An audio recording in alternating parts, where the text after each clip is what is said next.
Shadi Abu Dawood is a Christian in the Gaza Strip, part of the tiny minority among majority Muslims.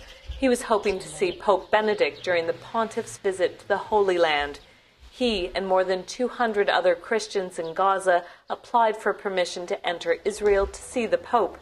But Israel says no Gazan under the age of 35 will be permitted to travel through Israel to either Bethlehem or Jerusalem, where the Pope will celebrate Mass.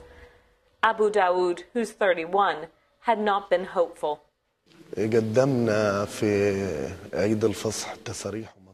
We applied for 700 permissions during Easter to visit Jerusalem, but nobody was allowed out. He says Christians in Gaza are treated unfairly by Israel, and the recent conflict in Gaza has made life worse. In December, Israel launched a 3-week offensive in Gaza with heavy bombardment and a ground campaign. Israel said its aim was to stop rocket attacks and arms smuggling from Egypt into the Hamas-ruled Strip. More than 1,000 Palestinians and 13 Israelis died in the fighting. The United Nations Human Rights Council is investigating whether war crimes were committed. The couple say their children are still frightened. Abu Dawood's wife, Brenda, is happy the Pope has chosen to visit the Holy Land, and she hopes he will highlight the suffering in Gaza. We need this visit, especially now because of the problems we are under. It is difficult to wait for the world to notice, but even if the world forgets us, God will not forget us. Poverty and unemployment in Gaza are widespread.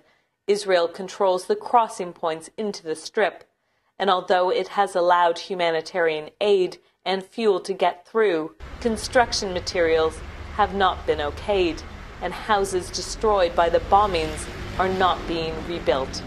Ayed Saraj is a psychiatrist and advocate for Palestinian rights. He believes the Pope's message of peace will be weak if he doesn't come to Gaza and see the conditions for himself. I think he should be more courageous and come.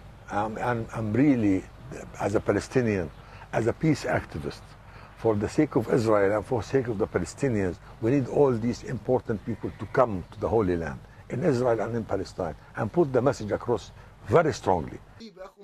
That message of peace, cooperation, and compassion is what Abu Dawood wants to hear, although it will not be in person, at least not this time. Mandy Clark, VOA News, Gaza.